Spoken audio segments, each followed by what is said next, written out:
Welcome to my channel. Jar Vlog. Spearfishing Adventure. Ayan, magandang araw mga ka-adventure.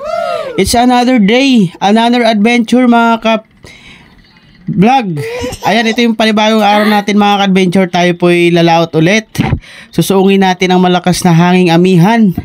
At tayo po'y magbabasakali at maghahanap ng biyaya ng gagaling sa Panginoon. Tayo po'y pupunta sa ating spot or sa ating pagsisisiran. Tayo po'y mamamana ulit. Ayan, dito nagbabiyahe kami. Ayan.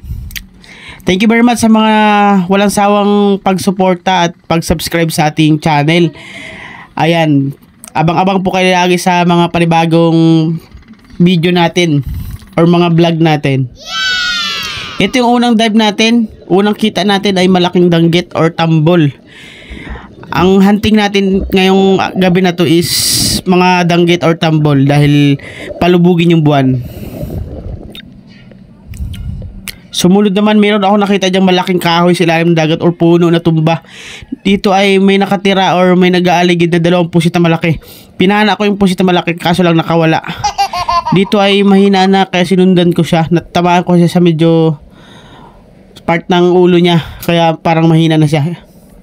Hinahabol ko yan mga adventure yung pusit. Ayan o. Ginagalaw-galaw ko yung flashlight ko para maging maamo. Ayan mga ka-adventure. Tira na ko ulit, natanggal ulit. Ayan naman mga ka-adventure, dito natamaan ko na siya. Natanggal ulit mga ka-adventure. Pero di ko tinigilan hanggang sa hinabol ko siyan pataas. Buti ang takbo ng pusit is pataas, hindi siya pa lalim. Paibabaw ang takbo niya. Dito mga ka-adventure, malapit na pinaspasan ko na sa paglangoy. Dito ngayon nasentruhan ko siya. Patay kang pusit ka. Dito mga ka-adventure, nakadali ako ng pusit. Ayan o. Labas yung kanyang ata or kanyang dugo na itim.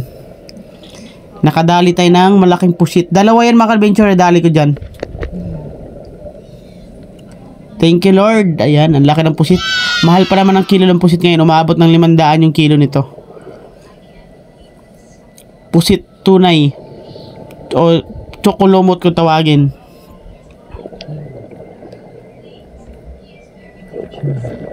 Napakalaking pusit. Hiningil ako dyan kakahabol mga ka-adventure. Di tayo sanay sa habulan. Sanay kasi tayo pumala sa mga tutukan lang. Pero sa mga ganitong hinahabol natin yung papanain natin, talagang hihingalin tayo. Di tayo sanay. Tsaka nagkakaroon na rin tayo ng tiyan. Sumunod naman mga ka-adventure, dito ay danggit. Ayan, salamat sa Panginoon dahil dito ay nakatagpo tayo ng danggit or tambol. Tawagin sa Bicol ay samaral. Ayan o, ang lapad ng danggit na yan. Malapad, mahaba rin yung kanyang tinik. Kailangan ang hawak mo dyan, tansyado mo, hindi basta-basta hawak, kailangan maingat. Ito naman nakadapa lang sa buhangin, danggit din. Pag yung mga danggit ay mga busog na, napakaabo na, halos dumapa na lang sa buhangin, dadakmain na lang. Ito may 2 piraso. Patay kang danggit ka. Napakalang danggit. Ayan o, may ito pa o. Tumakbo, kala siguro niya kukunin ko siya. Sumunod naman mga ka-adventure, danggit ulit. Ayan o. Patay kang danggit ka. Huli ka, wala kang kola. Basta pag mga danggit mga ka-adventure, pag bumalagbag yan, sigurado makukuha natin yan. Pero pag nakatalikod sa atin yan or naka side view, may time na nakakalpas kasi gumuguhit lang or daplis. Pero pag balagbag sa atin yan, sigurado makukuha natin yan. Danggit ulit.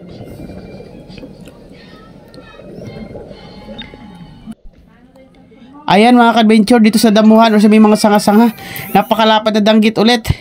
Thank you very much. Thank you salamat sa Panginoon. Ayan o, biyaya nang gagaling sa Panginoon, binigyan na tayo. Ayan o, napakalapad na danggit. Kailangan yung hawak natin dyan, tansyado natin yung hawak ng isda na to dahil napakasakit ito makatinik. Ayan o, meron ulit tayong nahabol na danggit. Pag malagbag yan, patay kang danggit ka. Dito nga sa spot natin ay malinaw yung dagat. Tuloy-tuloy lang tayo sa paghanap ng isda or biyaya nang galing sa Panginoon. Ito ay danggit ulit. Nasa buhanginan yung danggit nagkumakain. Busog na yan, busog. Kaya parang napakaamo na ng isda. Yung iba nga, dinadampot na lang natin.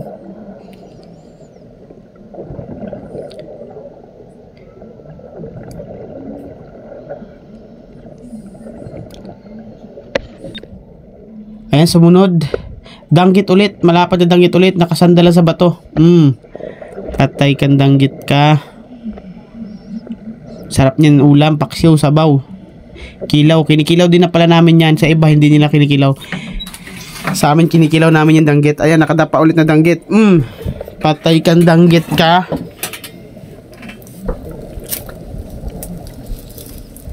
Ayan, oh. Napakalapad ng danggit. Sumunod dito mga ka-adventure, danggit ulit. Nakatago. Kala niya hindi siya makapapansin. Malapad ulit na danggit. Or samaral. Patay ka ngayon. Sabaw ka ngayon. Sumunod mga ka-adventure, danggit ulit. Ayan o. Isang ano lang natin yan. Isang dive. 2 piraso. Napakaamo ng danggit, napadapa-dapa na lang. Ito, danggit ulit, oh. Ayan, oh. Patay kang danggit ka. 3 piraso pala sa isang dive. Patay ka ngayon. Dito naman sumunod ay merong danggit ulit. Nagpapahabol pa, oh. Nasa ere. Ayan, oh. Pag bumalagbag ka, sablay. Yung sinasabi ko mga adventure, pag tumagilid, dadaplis talaga yan. Pero pag nakabalagbag, patay yan.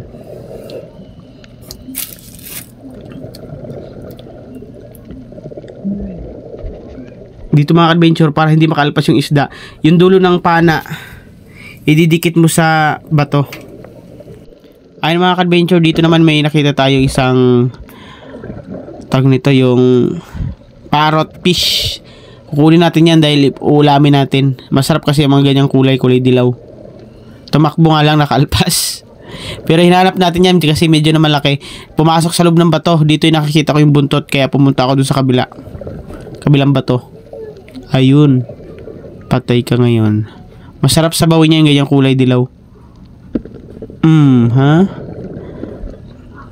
Dito yung nahirapan pa tayo dahil nasa ilalim siya, nasa loob siya ng bato. Buti na lamang ay humarap sa atin. Pero dito ay makukuha natin siya. Malaking parrot fish. Ayun mga ka-adventure, salamat sa panonood. Sana nagustuhan nyo yung ating mga video. Abang-abang kayo sa panibagong sunod nating video mga ka-adventure. Huwag po kayo sawang mag-follow, mag-subscribe, i-like at i-share yung ating mga video, ating channel. Maraming salamat. God bless everyone.